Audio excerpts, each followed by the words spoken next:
Words, comma, said a character in a well-known play, full stop. So much was said, comma, so little done, stop. In a way, comma, our life is made up of words, stop. It is through words that we give expression to our ideas, and through words that we can keep in touch with other people. Stop. We may write the words for others to read, or we may speak the words for others to hear, comma, but in either case it is through words that we have been able to pass on to others the thoughts that are in our minds. Full stop. Are words quite necessary to a highly developed state of thought? Question mark. Are the necessary for the development of man to a state of increased knowledge and comfort? Question mark. Can we, comma, indeed, comma, think without words? Question mark. Much has been said and written on this last point, comma, and some writers are quick to point out that we can think in pictures without the use of words. Stop. Others believe that our thoughts are dependent upon words, comma, that we do not think of the thing itself, but of the words representing the thing. Full stop. Certainly, comma, if we stop at any moment and ask what was I thinking of then? Question mark.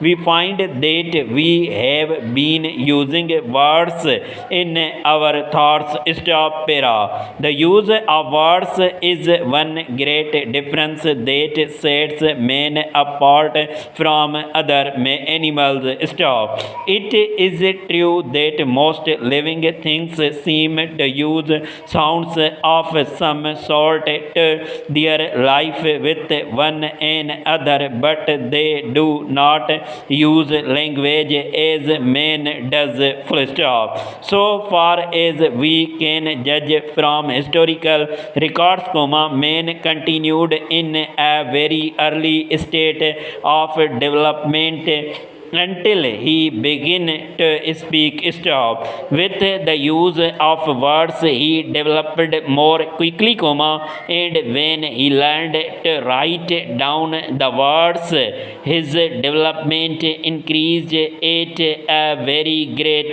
rate. Stop. The written word seems necessary for the wide development of a people. Stop. With the written words, ideas can be passed on quickly, and knowledge, comma, won by experience and hard work, comma, can be passed on to others who can then use the knowledge for their own purposes. Stop. At first, comma, the written word could be used only by a few, as it was carefully and beautifully written by hand, comma, and one copy only existed of each piece of writing. Full stop. Now, comma, however, comma, thousands of copies of a book can be turned out in a very short time, comma, and the thoughts and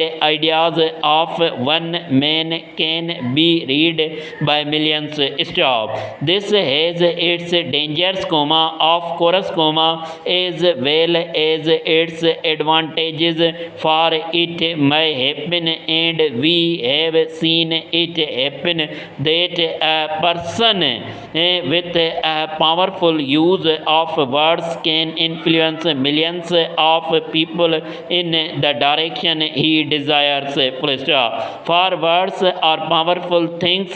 People are moved to action by words. They are moved to action by the ideas expressed in words. We know that in political life, the man who is most successful is generally the man with the power to speak well, to use words in a way that influences people to believe what he says. We know that in business, the best salesman is the one who can overcome his customers with words, who can make them believe that what he has to sell is better than what other people have to sell. The successful writer is not always the one who tells the best story, but the one who can best use words to express his ideas and the feelings of his characters. Nor are shorthand writers any less dependent upon words, shorthand writers depend upon words, for their very existence as shorthand writers, for without words there is no shorthand in the sense in which we understand it. Even the old picture writing was a form of shorthand, for one picture had to express quite a long story. The modern shorthand writer is like the successful story writer, the successful salesman, the successful man in political life. He depends for his success upon his knowledge of shorthand. Writer must understand and be able to use a very great number of words, and he must know the words used in a very wide field of subjects. For the shorthand writer, life is indeed a matter of words, words.